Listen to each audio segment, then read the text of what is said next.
Et on fait le point sur la situation épidémiologique avec Taïb Himdi, médecin, chercheur. Bonsoir docteur et bienvenue. Bonsoir. Les autorités sanitaires, on vient de le dire, appellent les citoyens à compléter leur schéma de vaccination. Que pouvez-vous nous dire d'abord sur la situation actuelle dans notre pays? Le Maroc est-il concerné aujourd'hui par cette nouvelle souche d'Omicron? Il faut dire que la situation épidémiologique au Maroc, elle est stable, elle est maîtrisée depuis plusieurs mois déjà. À travers la vaccination, avec l'immunité que la population a acquise par les infections passées. Et donc, on ne constate il n'y a plus de pression sur les systèmes de santé, il n'y a plus de cas graves, il n'y a plus de décès. C'est plusieurs semaines de suite, on n'a pas de cas graves, on n'a pas de décès. D'ailleurs, le dernier bilan hebdomadaire aujourd'hui, c'est 0 décès, 0 cas graves. On a un taux de positivité qui est aux alentours de 5%. Il y a quelques semaines, avec la vaguelette, il était de 20%. Donc, sur le plan de cas graves de décès, il n'y a pas de quoi s'inquiéter. C'est normal à travers l'immunité que la population a acquise. Cela dit, il faut rester très vigilant et ce nouveau variant, il est là pour nous le rappeler d'ailleurs. D'accord, donc il s'agit justement d'un nouveau sous-variant. Quelles sont les caractéristiques de cette nouvelle sous-souche du variant Omicron? Il faut dire au début que là, il faut rassurer la population. Il faut être vigilant, certes, mais il n'y a pas de quoi vraiment s'inquiéter. Rester vigilant, on l'a toujours dit, on l'a toujours préconisé. Ce nouveau sous-variant, c'est un sous-variant d'Omicron qui est apparu en Asie il y a quelques mois et que l'OMS a classé en tant que variant sous surveillance. Pourquoi? Parce qu'on a constaté que là où ce variant apparaît, très très vite, il devient dominant, très très vite, il se propage. Et d'ailleurs, avec 20% de plus chaque semaine, il devient dominant dans certains pays du monde. Et donc, cette vitesse de propagation, bien sûr, a tiré l'alarme.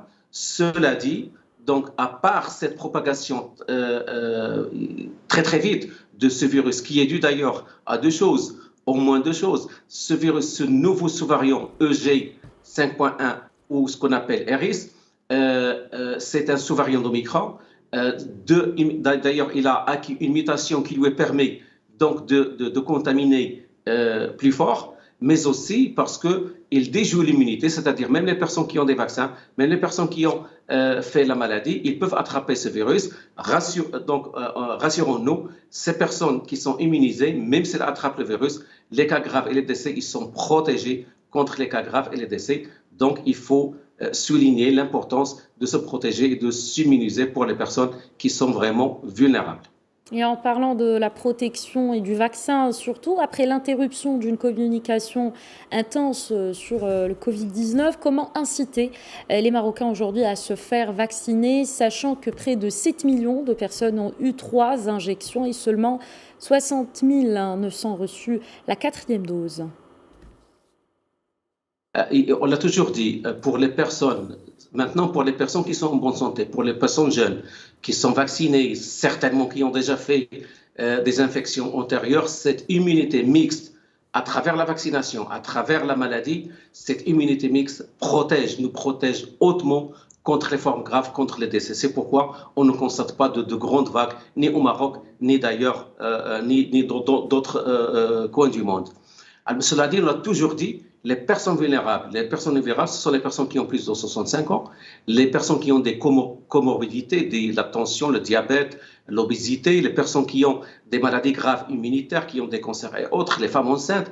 Les personnes vulnérables, elles restent toujours vulnérables face à ce virus. Et donc, ils peuvent faire des formes graves et même des décès. Il faut rappeler, il y a quelques semaines, il y avait 1000 décès par semaine et il y a toujours des décès en Europe. Il y a 1000 décès par semaine en Europe. Donc, c'est un virus qui continue de tuer les personnes vulnérables, qui ne sont pas protégées, qui ne sont pas immunisées. Donc, pour ces personnes-là, spécialement pour ces personnes-là, il faut qu'elles soient à jour de leur vaccination. Et quand on a fait plus de 6 mois après une vaccination ou après une vaccin, pour ces groupes-là, il faut être immunisé. Et d'ailleurs, l'automne plutôt, il sera l'occasion pour relancer la campagne de vaccination vis-à-vis des personnes vulnérables. C'est tout comme la vaccination contre la grippe 19. Donc ça, c'est le premier message. Le deuxième message le plus important, c'est que qu'on soit jeune ou moins jeune, quand on a des symptômes, il faut respecter les mesures barrières. Il faut rester chez soi, il faut porter un masque, il faut éviter de contaminer les autres. Le troisième message, c'est les personnes vulnérables. Ces personnes-là, ces groupes-là, surtout les personnes âgées qui ont des maladies chroniques, quand elles ont des symptômes, il faut se faire tester et tout de suite, il faut aller chercher des médicaments, des antiviraux qui sont disponibles. Ça permet de les protéger à 90% contre les formes graves et des décès. Et il faut ventiler, il faut aérer, surtout, malheureusement, avec les festivités familiales, avec les festivités nationales, avec cette vague de chaleur, les gens, en été, on vit plus à l'extérieur. Mais avec les vagues de chaleur, on a tendance à vivre ensemble à l'intérieur en fuyant la chaleur. Malheureusement, ces conditions favorisent la propagation du virus et il faut faire très, très attention. Il faut aérer, aérer, aérer. Donc, il n'y a pas éventuellement de grands risques de propagation ou de contamination dans des espaces ouverts, surtout en été, on se rend beaucoup justement aux plages, etc. Donc, est-ce que le risque est minime ? 95% des contaminations se font dans des espaces clos. Donc, plus on vit dans un espace clos, plus on risque d'attraper un virus, qu'on soit jeune ou moins jeune, qu'on soit vulnérable ou pas. Donc, c'est l'été, malheureusement, les conditions météorologiques n'ont pas permis cette année cette vie à l'extérieur comme il faut, surtout durant la journée et durant les pics de chaleur. Mais il faut veiller à ventiler et à aérer les domiciles, les bureaux, les moyens de transport. Il faut aérer. Plus on aère, plus on tue le virus. D'accord, merci beaucoup, docteur Taïb Hindé, médecin, chercheur MEPSI. Vous avez évoqué aujourd'hui des souvenirs, des mauvais souvenirs plutôt, liés à la période de propagation à grande échelle de coronavirus. Merci encore une fois pour toutes ces informations.